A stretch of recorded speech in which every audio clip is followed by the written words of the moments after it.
प्रातः क्लास चल रहा था 17/5/1967।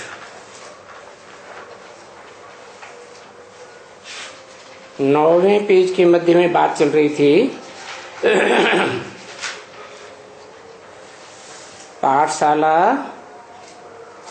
कोई युद्ध के मैदान में नहीं खोली जाती है।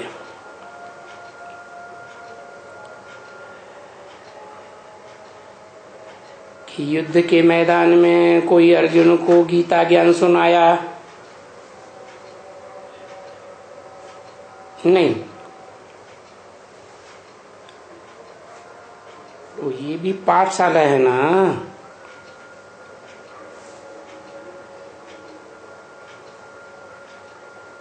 भगवान वाचे तुम बच्चों को मैं पढ़ा रहा हूं।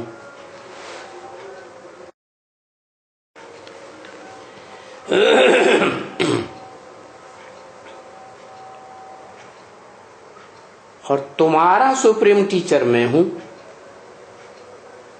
क्या कहा?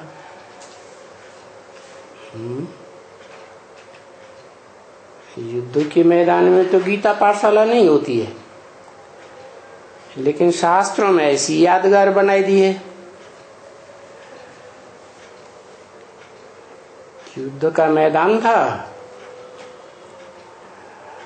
और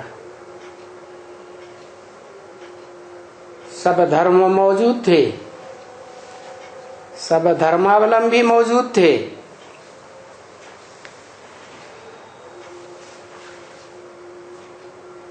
और दो भागों में बट गए।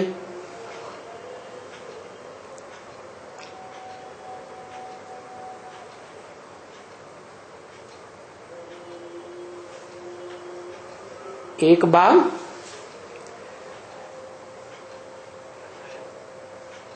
देह अभिमानियों का और दूसरा भाग आत्मा अभिमानियों का। तो मैं किन बच्चों को पढ़ाता हूं? मैं तो बिंदु बिंदु आत्मा की प्रैक्टिस जो करते हैं और बिंदु बिंदु आत्मा के बाप शिव को पहचानते हैं। को बिंदु बिंदु आत्माओं का बाप शिव हमको पढ़ा रहा है। जो इस बात को निश्चय बुद्धि बनाकर बैठे हुए हैं कि वो शिव बाप इस सृष्टि में आकर के हमको पढ़ा रहा है।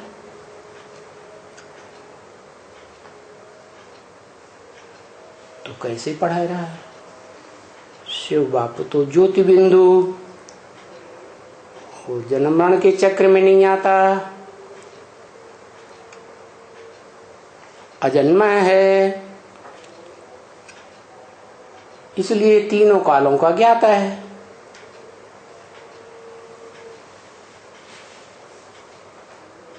एक ही आत्मा है इस सृष्टि रूपी रंगमंच पर पार्ट बजाने वाली,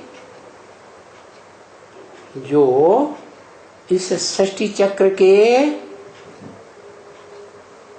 चारों युगों का ज्ञान पूरा रखती है। और इसके अलावा चारों युगों रूपी 4 सीन की जब शूटिंग होती है, रिहर्सल काल, कलयुग के अंत और सतयुग के आदिकाल में 100 साल में, तब मैं इस सृष्टि पर आकर पढ़ाता हूं। तो मैं तुम्हारा सुप्रीम टीचर हूं। क्या? तो क्या रिहर्सल काल में कोई और भी ऐसे बच्चे हैं जो ब्रह्मा की औलाद ब्राह्मण तो बनते हैं, लेकिन इस सृष्टि पर सुप्रीम सोल बाप किसमें पढ़ा रहा है? क्योंकि पढ़ाने के लिए तो मुख चाहिए। सुप्रीम टीचर बन करके समझा रहा है तो साकार में चाहिए या बिंदु रूप में पढ़ाएगा है? साकार में पढ़ाई पढ़ा रहा है ना, तो जरूर कोई साकार तन में पढ़ा रहा है। तो बोला मैं तुमको पढ़ाता हूं, तुम्हारा टीचर हूं। मना जो आत्म की स्थिति में रहने वाले बच्चे हैं, अपन को ज्योतिबिंदु आत्मा समझ करके मुझ ज्योतिबिंदु सुप्रीम टीचर को पहचाना है कि मैं किस तन में कार्य कर रहा हूं। पहचान कर याद करते हैं और पढ़ते हैं, सन्मुख बैठकर पढ़ते हैं। तो पर दूसरी पार्टी भी तो होगी।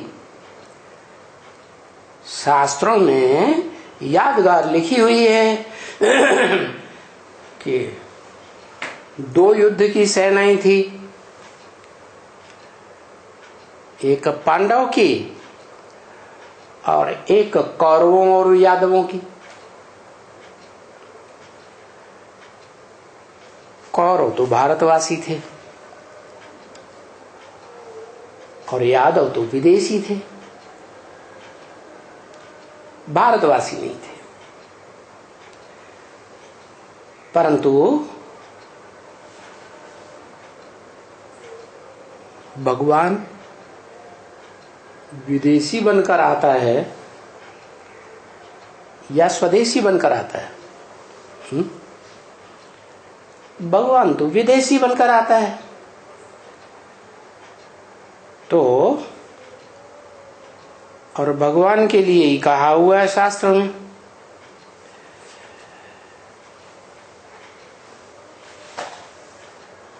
कि यादवों ने पाला, यादवों ने जन्म दिया, माने विदेशियों ने जन्म दिया। कृष्ण के लिए कहते हैं ना, वसुदेव उनका पिता था, वो भी यादव, और वसुदेव से जो कृष्ण भगवान कहे जाते हैं तो वो भी यादव हो गए। इसी तरह शंकर को भी बताया है यादवों का हेड, क्योंकि यादवों के पेट से ही मूसल निकलते हैं ना, मिसाइल्स रूपी।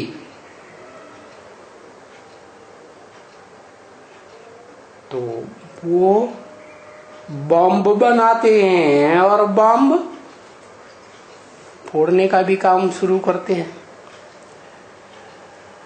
तो यादवों का जो हेड होगा उसके लिए भारतीय शास्त्रों में लिखा है हर हर बम बम। परंतु वो अपनी सारी सेना कौरवों को सौंप देता है। तो कौरव और यादव मिलकर के एक पार्टी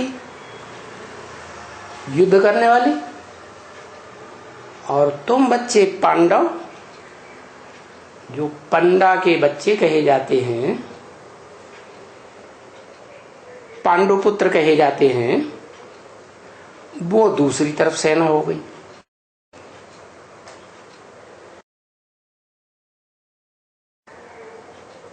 अब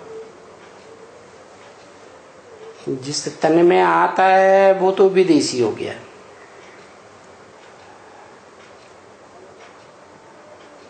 और कौरव भारतवासी हुए, पांडव भी भारतवासी थे, लेकिन पांडव किसकी मत पर चलते थे? पंडा की मत पर। तो वो पंडा बन करके आता है पुरुषोत्तम संगम युग में है।